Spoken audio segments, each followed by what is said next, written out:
الحمدللہ نحمدہ ونستعینہ ونستغفرہ ونؤمن بہ ونتوکل علیہ ونعوذ باللہ من شرور انفسنا ومن سیئات اعمالنا من یہد اللہ فلا مضل لہ ومن یضلل اللہ فلا ہادی لہ واشہد ان لا الہ الا اللہ وحدہ لا شریک لہ واشہد ان سیدنا ومولانا محمدا عبدہ ورسولہ اما بعد فإن خير الحديث كتاب الله وخير الهدي هدي محمد صلى الله عليه وسلم وشر الأمور محدثاتها وكل محدثات بدعات وكل بدعات ضلالة وكل ضلالة في النار. صدق الله العظيم. اللهم صل على محمد وعلى آل محمد كما صليت على إبراهيم وعلى آل إبراهيم إنك حميد مجيد. اللهم بارك على محمد وعلى آل محمد كما باركت على إبراهيم وعلى آل إبراهيم إنك حميد مجيد. اللهم أرنا الحق حقا وارزقنا اتباعه وأرنا الباطل باطلا وارزقنا اجتنابه. ربي يسر ولا تعسر وتمم بالخير. رب اشرح لي صدري ويسر لي أمري واحلل عقدة من لساني يفقهوا قولي واجعل لي وزيرا من أهلي آمين يا رب العالمين. السلام علیکم ورحمۃ اللہ وبرکاتہ. ناظرین محترم، پروگرام معلومات قرآن میں خوش آمدید. الحمدللہ ہم سورۃ النور کا مطالعہ مکمل کر چکے ہیں. آج ہم آغاز کر رہے ہیں انشاءاللہ تعالی سورۃ الفرقان سے. سورۃ الفرقان جس میں حق اور باطل میں فرق کرنے والی سورۃ المبارکہ ہے. یہ رکوع نمبر 1 میں ذکر ہوا ہے دشمن حق کے اعتراضات. پہلے رکوع میں اللہ کی عظمت اور پھر دشمنان حق کے اعتراضات کا بیان ہے. وہ کہتے تھے کہ قرآن اللہ کا کلام نہیں بلکہ گزرے ہوئے قصوں کا مجموعہ ہے. محمد کیسے رسول ہیں جو ضروریات زندگی کے محتاج ہیں؟ ان کے لیے تو سونے چاندی کے خزانے اور لہلاتے ہوئے باغات ہونے چاہیے. اللہ نے اعتراضات پر افسوس کرتے ہوئے فرمایا کہ مخالفین قرآن اور نبی اکرم صلی اللہ علیہ وسلم پر بے بنیاد اعتراضات کر رہے ہیں. وہ گمراہ ہو چکے ہیں اور ان کے ہدایت پر آنے کا کوئی امکان نہیں ہے. رکوع نمبر 2 میں ذکر ہوا ہے اعتراضات کا جواب. دوسرے رکوع میں مخالفین کے اعتراضات کا جواب دیا گیا. ارشاد ہوا کہ اللہ نبی صلی اللہ علیہ وسلم کو خوبصورت باغات اور شاندار محلات عطا کر سکتا ہے. مخالفین کے اعتراضات کی اصل وجہ یہ ہے کہ وہ نہیں چاہتے کہ کوئی اس آخرت کا ذکر کرے جس میں ان سے جرائم کی باز پرس ہوگی.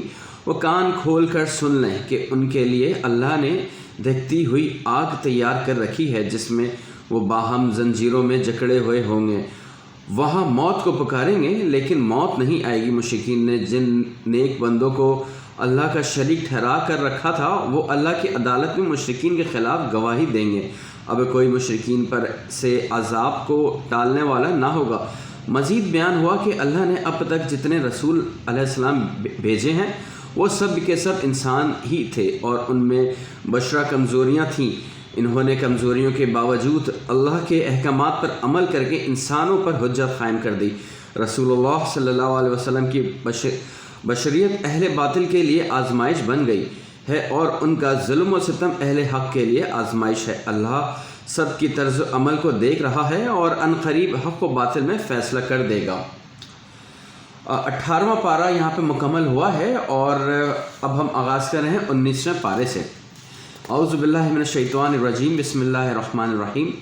وقال الذین لا يرجون لقاءنا لولا انزل علینا الملائکۃ او نرى ربنا لقد استكبروا في انفسهم وعتوا عتوا کبیرا.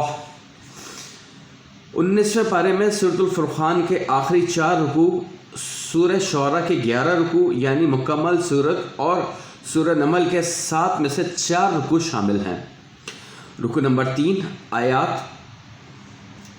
3 سورۃ الفرقان کی ہے. اللہ کے رسول صلی اللہ علیہ وسلم کا شکوہ.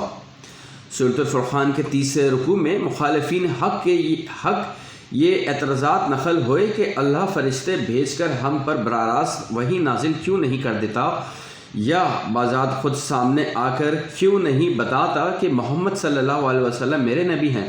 جواب دیا گیا کہ جس روز فرشتے ان کافروں کے جان نکالنے یا ان پر عذاب نازل کرنے آئیں گے تو اس روز ان کافروں کے لیے کوئی اچھی خبر نہ ہوگی۔ روز قیامت اللہ آگے بڑھ کر کافروں کی نیکوں کو ٹھوکر مار کر ریزہ ریزہ کر دے گا۔ کافر ندامت سے اپنا ہاتھ چباتے ہوئے پکارے گا کہ کاش میں نے فلاں شخص سے دوستی نہ کی ہوتی، اس بدبخت نے مجھے نیکی سے دور رہنے اور گناہ کے کام کرنے کی پٹی پڑھائی۔ روز قیامت اللہ کے رسول صلی اللہ علیہ وسلم اللہ کی بارگاہ میں شکوہ کریں گے کہ میری قوم نے قرآن جیسی عظیم نعمت کی ناقدری کی اور اس سے کنارہ کشی کر لی۔ اللہ ہمیں قرآن کے حوالے سے اپنی ذمہ داریاں ادا کرنے کی توفیق عطا فرمائے۔ ناظرین محترم، یہ تو بڑا غور کرنے والی بات ہے، یہ جو آخری لائن میں حضور صلی اللہ علیہ وسلم نے بات کہی ہے، آپ ذرا غور کیجئے گا کہ کیا ہمارا گھر بھی ایسے ہی ہے؟ ہمارے گھروں میں بھی قرآن صرف رکھا ہوا ہے یا محض ہم اس کو ثواب کی نیت سے چند سورہ جو ہے عربی میں تلاوت کر لیتے ہیں؟ ذرا غور کیجئے۔ میں یہ اس لائن کو دوبارہ سے مقرر کر رہا ہوں۔ روزہ قیامت اللہ کے رسول صلی اللہ علیہ وسلم اللہ کی بارگاہ میں شکوہ کریں گے کہ میری قوم نے قرآن جیسی عظیم نعمت کی ناقدری کی اور اس سے کنارہ کشی کر لی۔ کہیں ایسا تو نہیں کہ ہم نے بھی کنارہ کشی کی ہوئی ہے اور سارا دن صرف ہم اپنے روز معاش کی تلاش میں رہتے ہیں، یعنی رزق کی برکت کے حوالے سے ہم رہتے ہیں، جبکہ رزق تو وہ جو میرا کائنات کا باس ہے وہی دے رہا ہوتا ہے۔ وسیلے تو دنیا میں ہیں لیکن جو اصل رزق دے رہا ہوتا ہے وہ پوری کائنات کا بادشاہ دے رہا ہوتا ہے۔ اللہ ہمیں قرآن کے حوالے سے اپنی ذمہ داریاں ادا کرنے کی توفیق عطا فرمائے، آمین یا رب العالمین۔ رکو نمبر 4 میں ذکر آیا ہے اکثریت کا معبود اللہ نہیں نفس ہے۔ چوتھے رکوع میں کئی قوموں کے عبرتناک انجام کا بیان ہے۔ ان قوموں میں آل فرعون، قوم نوح علیہ السلام، قوم عاد، قوم سمود، کنویں والے اور قوم لوط علیہ السلام شامل ہیں۔ بدقسمتی سے مجرم قومیں اللہ کے بجائے خواہشات نفس کو اپنا معبود بنا لیتی ہیں۔ نفسانی خواہشات کی پیروی کرنے والے انسان نہیں، در حقیقت حیوان ہیں۔ وہ زندگی نہیں گزار رہے بلکہ زندگی انہیں گزار رہی ہے۔ اللہ ہمیں حیوانی تقاضوں سے بلند تر پاکیزہ مقصد زندگی اختیار کرنے کی توفیق عطا فرمائے، آمین یا رب العالمین۔ ناظرین محترم، چوتھے رکوع میں بھی ذرا آپ غور کیجئے کہ ہم لوگ نفس کے کتنے غلام ہیں۔ جو جی میں آتا ہے کوشش کرتے ہیں کہ وہ پورا ہو جائے، جو دل چاہتا ہے کوشش کرتے ہیں کہ وہ پورا ہو جائے۔ بہت سارے سلوگن بھی اس پہ ہیں، ان میں سے من کی مان، کچھ ایسے سلوگن سامنے آتے ہیں، دل تو چاہ رہا ہے، کچھ ایسے سلوگن سامنے آتے ہیں۔ تو دل تو بہت کچھ چاہتا ہے، دل تو گناہ کرنے کو بھی چاہتا ہے، لیکن حقیقت میں کیا ہے گناہ کرنے کا انجام؟ رکوع نمبر 3 اور رکوع نمبر 4 میں ذرا غور کیجیے گا کہ ہمارے لیے کیا نصیحت آ رہی ہے۔ آگے رکوع نمبر 5 میں ذکر ہوا ہے، 5ویں رکوع میں اللہ کی کئی نعمتوں کا تذکرہ ہے۔ سایہ، دھوپ، سورج، دن رات، نیند، ٹھنڈی ہوائیں اور بارش، پانی اور پانی کی گردش کا نظام بلا شبہ اللہ ہی کی عطا کردہ نعمتیں ہیں۔ بدقسمتی سے انسانوں کی اکثریت بڑی ہی احسان فراموش ہے۔ نبی اکرم صلی اللہ علیہ وسلم کو حکم دیا گیا کہ وہ کفار کے خلاف قرآن حکیم کے ذریعے جہاد کریں۔ جہاد بالقرآن یہ ہے کہ قرآن کے ذریعے لوگوں پر حق کو واضح کر کے ان پر اتمام حجت کرنا۔ نبی اکرم صلی اللہ علیہ وسلم نے نبی زندگی کے پورے 23 برس جہاد میں گزارے۔ ان میں سے 15 برس تک آپ صلی اللہ علیہ وسلم نے صرف جہاد بالقرآن کیا اور دعوت کے ذریعے منظم اور تربیت یافتہ ساتھیوں کی ایک جماعت تیار کر لی۔ بقیہ 8 برس آپ صلی اللہ علیہ وسلم نے جہاد بالقرآن بھی جاری رکھا اور اس کے ساتھ ساتھ منظم جماعت کے ذریعے عسکری جہاد کر کے دین حق کو غالب کر دیا۔ اللہ ہمیں بھی قرآن کی دعوت کے ذریعے ایسی منظم جماعت فراہم کرنے کی توفیق عطا فرمائے جو غلبہ دین کے جد و جہد کے آئندہ مراحل کے لیے اپنا کردار ادا کر سکیں، آمین یا رب العالمین۔ رکوع نمبر 6 میں ذکر ہوا ہے اللہ کے محبوب بندوں کی صفات۔ 6 رکوع میں اللہ کے محبوب بندوں کے اوصاف حمیدہ کا ذکر ہے۔ وہ زمین پر عاجزی کے ساتھ چلتے ہیں، تبلیغ اسی وقت کرتے ہیں جب کوئی شخص بات سننے کی کیفیت میں ہو، طویل قیام اس و سجود کے ساتھ نماز تہجد کا اہتمام کرتے ہیں، مال خرچ کرتے ہیں، مال خرچ کرتے ہوئے میانہ روی سے کام لیتے ہیں، اسی محفل میں نہیں بیٹھتے جہاں جھوٹ بولا جا رہا ہو، بے مقصد کاموں سے دور رہتے ہیں، جب قرآن سنایا جائے تو عمل کی نیت سے سنتے ہیں، شرک، قتل، ناحق اور زنا جیسے بڑے بڑے گناہوں سے اجتناب کرتے ہیں، جہنم کے عذاب سے بچنے کے لیے دعائیں کرتے ہیں، اپنی بیویوں اور اولاد کے لیے نیکیوں اور تقوی کی توفیق مانگتے ہیں، ان خوش نصیبوں کو اللہ جنت کے بلا خانے عطا فرمائے گا۔ اللہ ہمیں بھی ان خوش نصیبوں میں شامل فرمائے، آمین یا رب العالمین۔ یہاں پہ سورۃ الفرقان کا مطالعہ مکمل ہوا ہے۔ آگے سورہ آ رہی ہے سورۃ الشورى۔ سورۃ الشورى میں مشرکین مکہ پر اتمام حجت کا ذکر ہے۔ اس سورہ میں اللہ کی قدرتیں بیان کرنے کے بعد 8 بار یہ الفاظ آئے ہیں کہ ان فی ذالک لآیات وما کان اکثرهم مؤمنین وان ربک لہو العزیز الرحیم، یقیناً اس میں ہے نشانی اور ان کی اکثریت ایمان لانے والی نہیں ہے، اور بے شک اے نبی صلی اللہ علیہ وسلم آپ کا رب تو زبردست ہے، رحم کرنے والا ہے۔ یعنی بار بار اس بات کو بتایا گیا ہے، اس صورت میں 8 مرتبہ بتایا گیا ہے، بار بار بتایا گیا ہے۔ مراد یہ ہے کہ جو اللہ کی نشانیاں دیکھ کر بھی ایمان نہ لائے تو اللہ بہت زبردست ہے، یعنی فوراً عذاب دے سکتا ہے، البتہ وہ رحم کرنے والا بھی ہے، لہٰذا اصلاح کے لیے مہلت دیتا ہے۔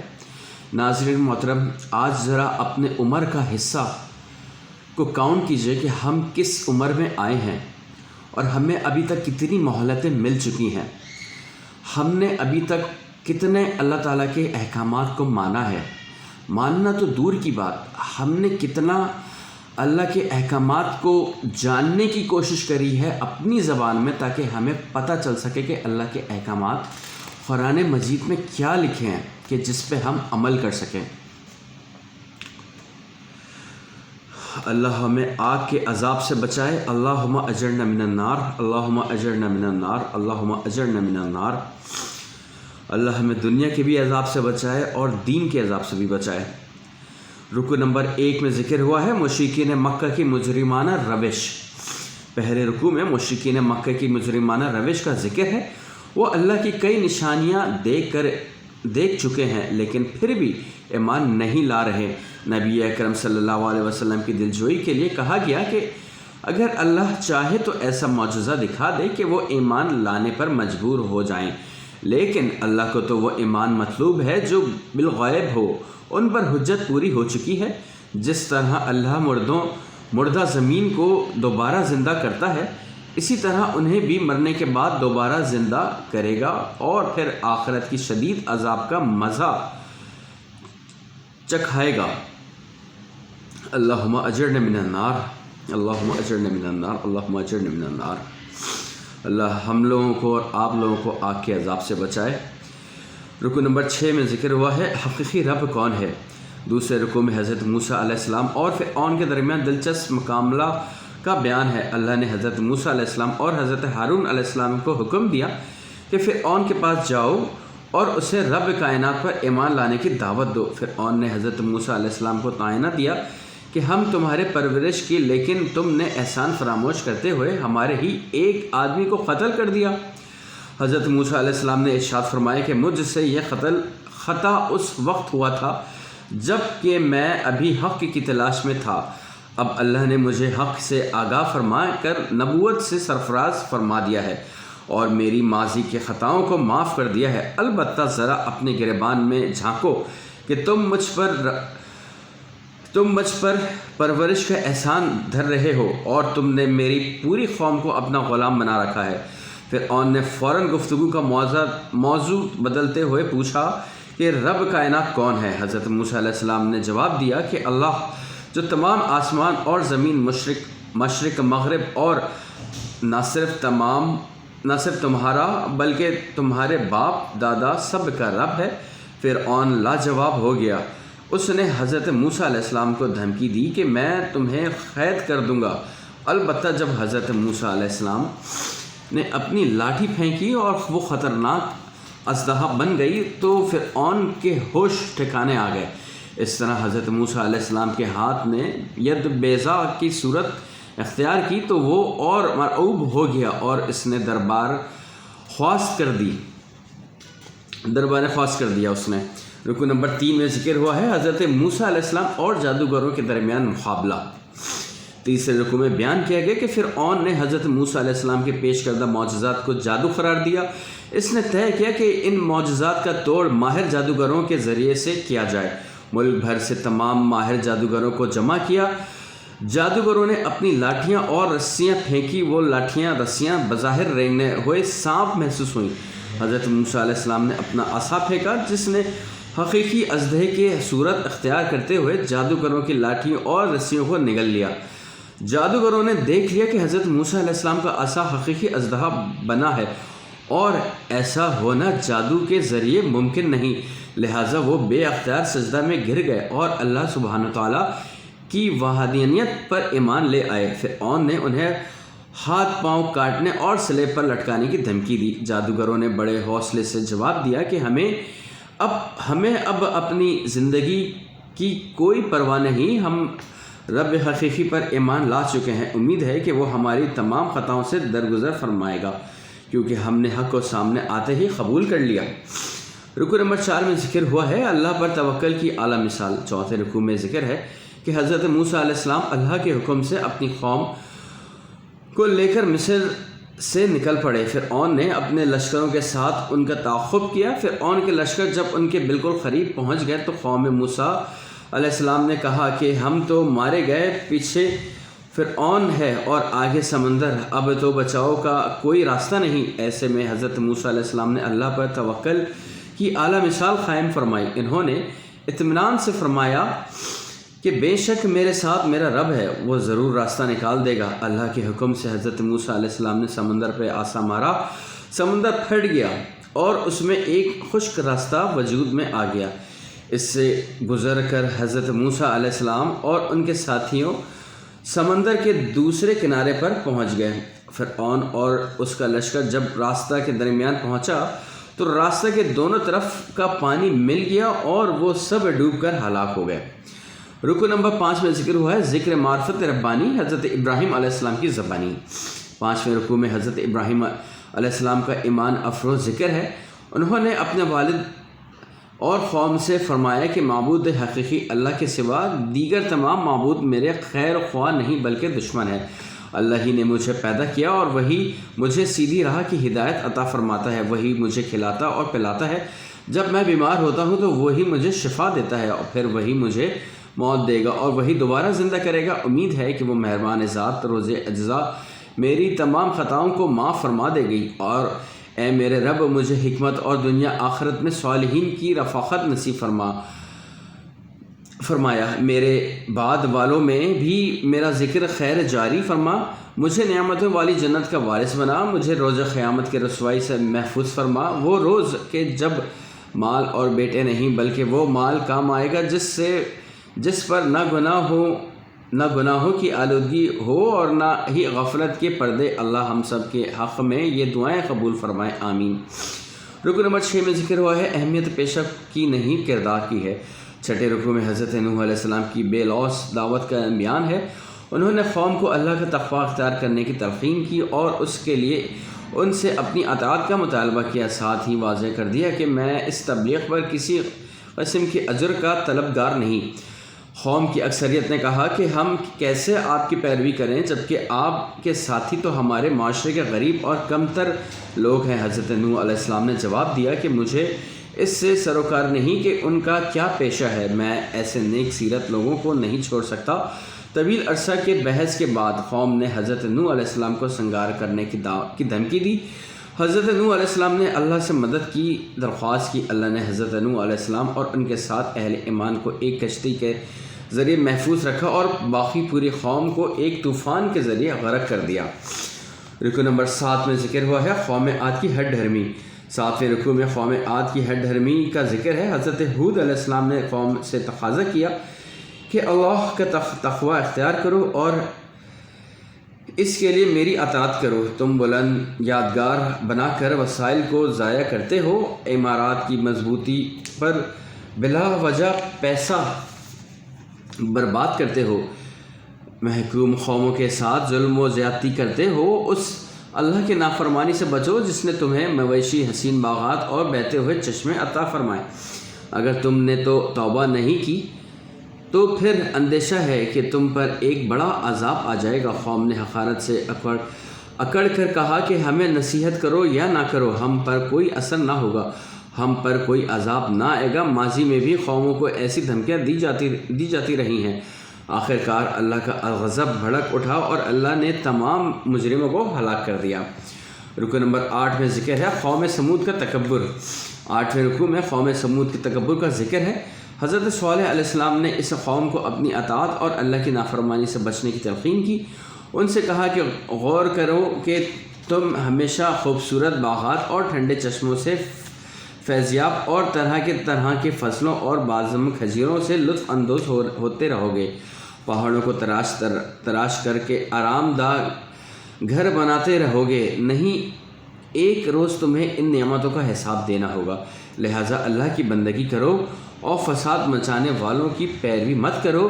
قوم نے ان کی دعوت کو بڑے تکبر سے رد کر دیا، ان کی بشریت پر اعتراض کیا اور ان سے کوئی معجزہ پیش کرنے کا مطالبہ کیا۔ اللہ نے نشانی کے طور پر ایک پہاڑ سے زندہ اونٹنی برآمد کر دی۔ حضرت صالح علیہ السلام نے قوم کو آگاہ کیا کہ کیا یہ اللہ کی اونٹنی ہے، لہٰذا اس کے کھانے اور پینے میں رکاوٹ نہ ڈالنا، اگر تم نے ایسے بری نیت سے ہاتھ لگایا تو مارے جاؤ گے۔ قوم نے اونٹنی کو ہلاک کر دیا، پھر اللہ نے بھی ایک زلزلہ کے ذریعے پوری قوم کو ملیا میٹ کر دیا۔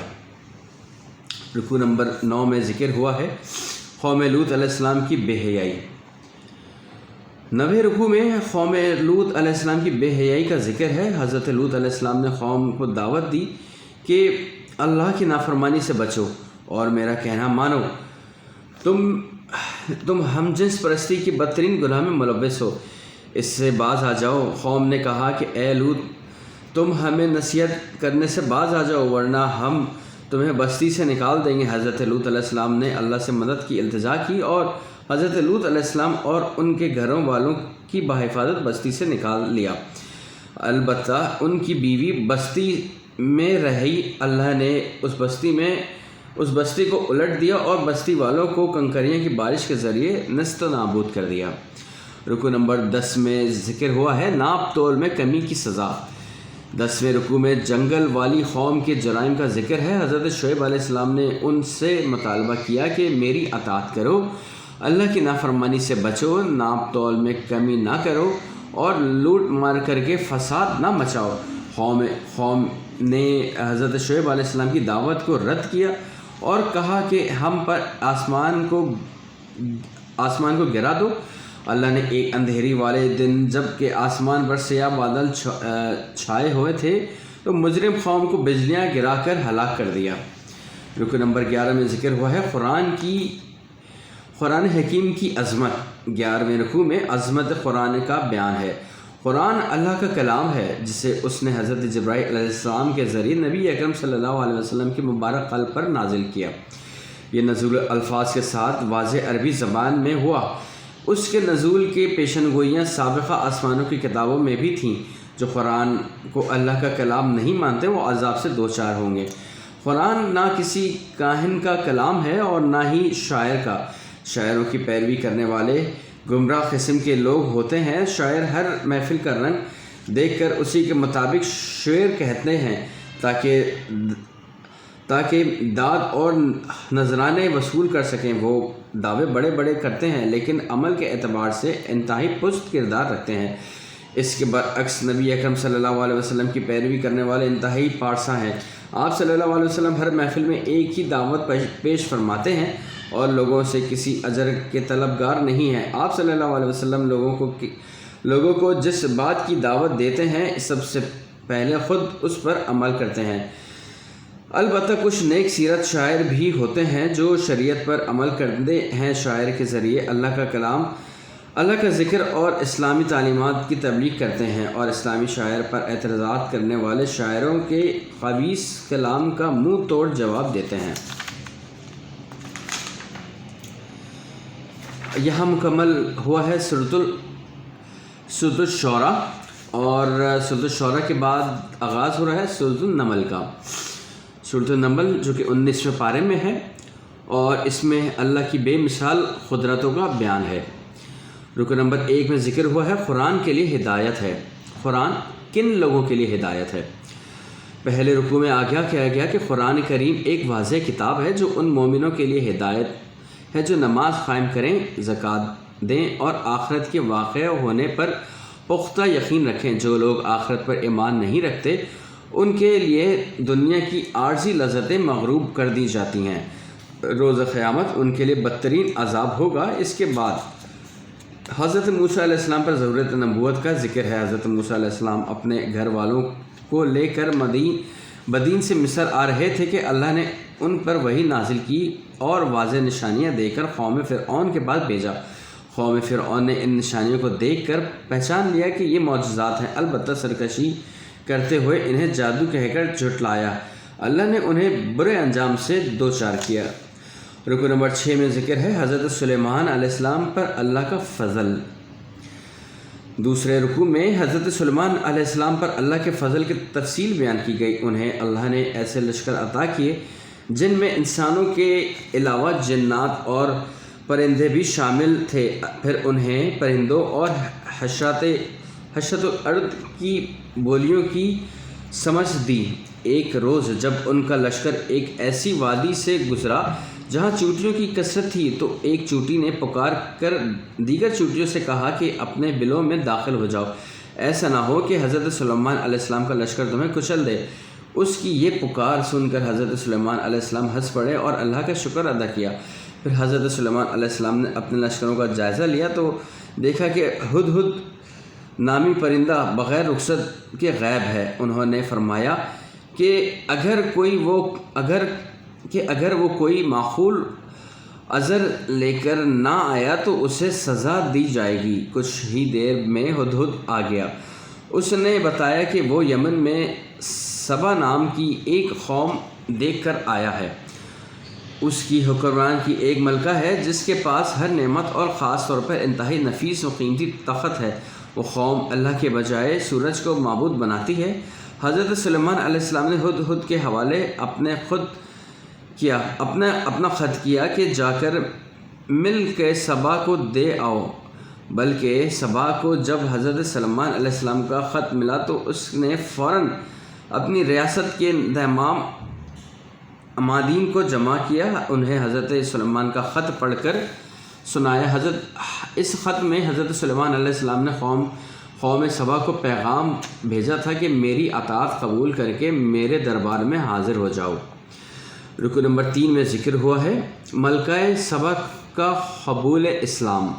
تیسرے رکوع میں ملکہ سبا کی مشارکت کا ذکر ہے۔ ملکہ نے عائدین سے پوچھا کہ ہم حضرت سلیمان علیہ السلام کے پیغام کا جواب کس طرح دیں؟ عائدین نے کہا کہ پوری قوت سے لڑنے کے لیے تیار ہیں، آپ بتائیے کرنا کیا ہے؟ ملکہ نے کہا کہ بادشاہ جب کسی بستی کو فتح کرتے ہیں تو بستی کو اجاڑ دیتے ہیں اور ضمیر لوگوں کو ذلیل کر دیتے ہیں،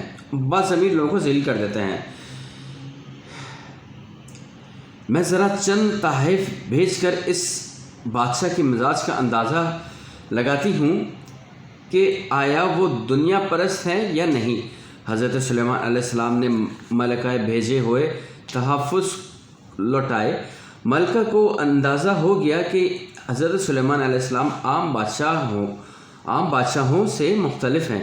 وہ آپ صلی اللہ علیہ وسلم کی خدمت میں حاضر ہوئی، مشرکانہ عقائد سے توبہ کی اور اسلام قبول کر لیا۔ رکن نمبر 4 میں ذکر ہوا ہے قوم سمود کی سازش اور اس کا انجام۔ چوتھے رکوع میں قوم سمود کی بدبختی کا ذکر ہے۔ حضرت صالح علیہ السلام نے اس قوم کو اللہ کی بندگی کی دعوت دی۔ قوم نے اس دعوت کو بڑی حقارت سے ٹھکرا دیا اور حضرت صالح علیہ السلام سے عذاب لانے کا مطالبہ کیا۔ اس بدبخت قوم کے 9 سردار تھے. انہوں نے طے کیا کہ ہم رات میں حضرت صالح علیہ السلام کے گھر پر حملہ کر کے انہیں اور ان کے تمام اہل خانہ کو ہلاک کر دیں گے اور بعد میں اس جرم کا اعتراف کرنے سے انکار کر دیں گے. اللہ نے تو ان کے ناپاک منصوبوں کو ناکام بنا دیا اور ایک زلزلہ کے ذریعے پوری قوم کو تہس نہس کر دیا. اس رکوع میں یہ بھی بیان ہوا کہ ہم جنس پرستی کا جرم تاریخ انسان میں سب سے پہلے قوم لوط علیہ السلام نے کیا. حضرت لوط علیہ السلام نے جب انہیں اس جرم سے باز آنے کی تلقین کی تو انہوں نے حضرت لوط علیہ السلام اور ان کے اہل خانہ کو بستی سے نکال باہر کرنے کی دھمکی دے دی. اللہ نے حضرت لوط علیہ السلام اور ان کے اہل خانہ کو بستی سے بحفاظت نکالا اور پھر بستی کو الٹ دیا. اس کے بعد اس بستی پر کنکریوں کی بارش برسائی. پوری قوم تباہ ہوئی اور ان کے ساتھ حضرت لوط علیہ السلام کی بیوی بھی عذاب کا شکار ہوئی کیونکہ اس کی ہمدردیاں اس فاسق قوم کے ساتھ تھیں. یہاں پہ 19واں پارہ جو ہے وہ اختتام ہوا ہے اور 19ویں پارے کے بعد 20ویں پارے کا آغاز ہوا ہے. 20واں پارہ. اعوذ باللہ من الشیطان الرجیم. بسم اللہ الرحمن الرحیم. امن خلق السماوات والارض وانزل لكم من السماء ماء فانبتنا به حدائق ذات بهجة مكان لكم أن تنبتوا شجرها إله مع الله بل هم قوم يعدلون. 20ویں پارے میں سورۃ النمل کے آخری تین رکوع اور 9 رکوع پر مشتمل مکمل سورہ قصص اور سورہ عنکبوت کی ابتدائی 4 رکوع شامل ہیں. رکوع نمبر 5 سورۃ النمل. کوئی ہے جو ایسا کر سکے. سورۃ النمل کے 5ویں رکوع میں اللہ نے للکارنے کے انداز میں مشرکین سے دریافت فرمایا کہ بلند بالا آسمان اور وسیع عرض زمین کسی نے تخلیق کی ہے. بارش کون برساتا ہے اور اس کے ذریعے حسین باغات کون اگاتا ہے. زمین کو جائے سکون و راحت کس نے بنایا ہے.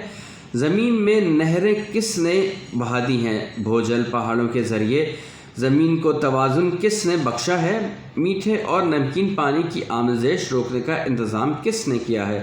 کون ہے جو دکھ درد کے ماروں کی فریاد سنتا ہے اور ان کی مشکلات آسان کرتا ہے. سمندر اور خشکی میں سفر کے دوران صحیح سمت کی طرف جانے کی قدرتی علامات یعنی پہاڑ، ندی، نالے، جنگلات، ستارے کس نے پیدا کیے ہیں. بارش کی آمد سے قبل ٹھنڈی ہوائیں کی صورت میں بشارت کون بھیجتا ہے. کائنات کی ہر شے کو کس نے بنایا ہے اور جو دوبارہ بھی ان کی تخلیق پر قدرت رکھتا ہے. آسمان و زمین سے رزق کس نے پیدا کیا ہے. کیا اللہ کے سوا کوئی اور معبود ہیں جو مذکورہ بالا کارنامے انجام دے سکیں. نہیں، یہ کاریگری صرف اور صرف اللہ کی ہے. افسوس ہے کہ شرک کرنے والوں پر. رکوع نمبر 6 اللہ کے کلام کی بے مثال عظمت. 6 رکوع میں کفار کا سوال بیان کیا گیا کہ قیامت اگر واقعی آنے والی ہے تو کب آئے گی. جواب دیا گیا کہ قیامت بہت جلد واقع ہونے والی ہے. البتہ غور تو کرو کہ ماضی میں قیامت کا انکار کرنے والوں کا کیا انجام ہوا. اللہ تو لوگوں پر بہت رحم کرنے والا ہے لیکن لوگوں کی اکثریت ناشکری کرتی ہے. مومنوں کے لیے دنیا اور آخرت میں رحمت اور ہدایت کے حصول کا ذریعہ قرآن ہے. اس کتاب نے ان معلومات کی حقیقت واضح کر دی ہے جن میں بنی اسرائیل نے اختلاف کیا تھا. یہ کتاب آگاہ کر رہی ہے کہ قریب قیامت ایک جانور ظاہر ہوگا جو انسانوں کی طرح گفتگو کرتے ہوئے نبی اکرم صلی اللہ علیہ وسلم کے بتائے ہوئے حقائق کی تصدیق کرے گا. اس کی گفتگو ان لوگوں پر حجت ہوگی جو آپ صلی اللہ علیہ وسلم کی تعلیمات کا انکار کرتے ہیں. رکوع نمبر 7 میں ذکر ہوا ہے جیسا عمل ویسا انجام. 7ویں رکوع میں آگاہ کیا گیا کہ روز قیامت اللہ دین کی تعلیمات جھٹلانے والوں سے دریافت فرمائے گا کہ تم نے کیوں میری وضاحت عطایت کو جھٹلایا۔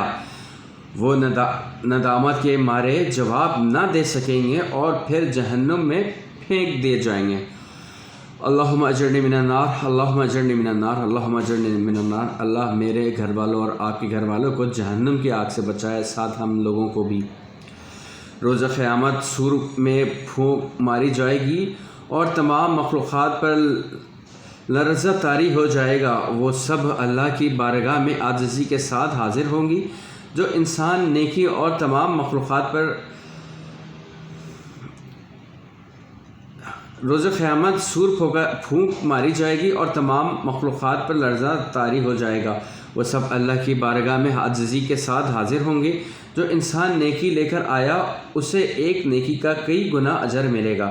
اس کے برعکس جو بد نصیب برائیاں لے کر آیا اسے اوندھے منہ جہنم میں ڈال دیا جائے گا۔ نبی اکرم صلی اللہ علیہ وسلم ہر آن اللہ کی بندگی کر رہے ہیں اور لوگوں کو قرآن کا پیغام تسلسل کے ساتھ پہنچا رہے ہیں۔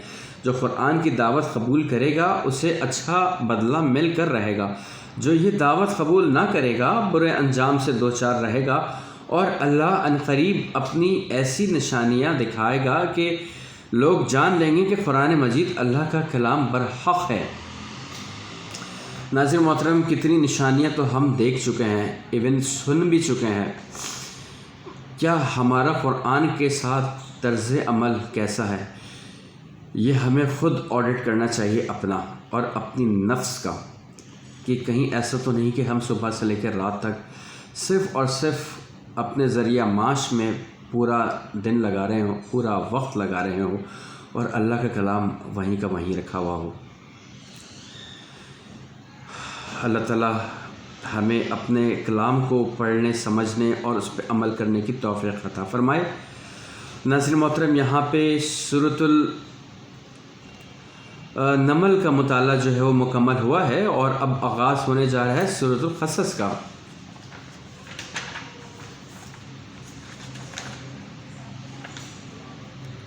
یہاں پہ سورۃ القصص کا آغاز ہوگا اور ہم انشاءاللہ تعالیٰ اگلی نشست میں سورۃ القصص سے انشاءاللہ تعالیٰ ہم مطالعے کا آغاز کریں گے۔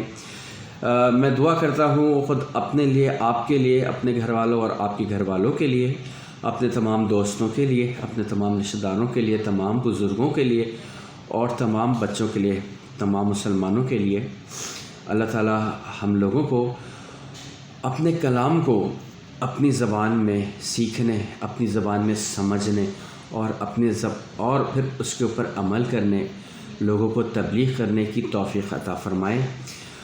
ناظرین محترم، طاق راتوں کا سلسلہ جو ہے وہ آغاز ہو چکا ہے۔ اس طاق راتوں میں کوئی ایک رات ایسی ہے جو واقعتاً طاق رات ہے۔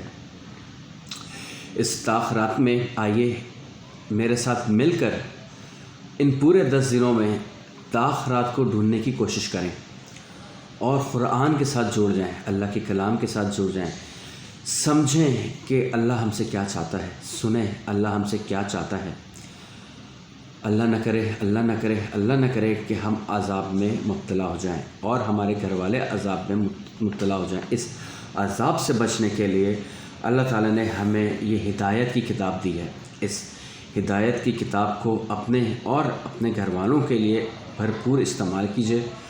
چند دن بچے ہیں طاق راتوں میں، ان طاق راتوں کو بھرپور استعمال کیجیے۔ اللہ تعالیٰ مجھے اور آپ کو اور ہمارے گھر والوں کو بھرپور توفیق عطا فرمائے۔ اس پورے ماہ رمضان کے ساتھ ساتھ ان پورے 10 دنوں میں بھرپور قرآن مجید کا شوق، لگن اور اس کو سیکھنے کی توفیق عطا فرمائے۔ قرآن مجید سے اللہ تعالیٰ کے کلام کو سیکھ کر اس کے اوپر عمل کرنے کی توفیق عطا فرمائے۔ آئیں ہم لوگ مل کر جنت کے راستوں کو ڈھونڈیں۔ اللہ تعالیٰ مجھے اور آپ کو، ہمارے گھر والوں کو جہنم کی آگ سے بچائے، آمین یا رب العالمین۔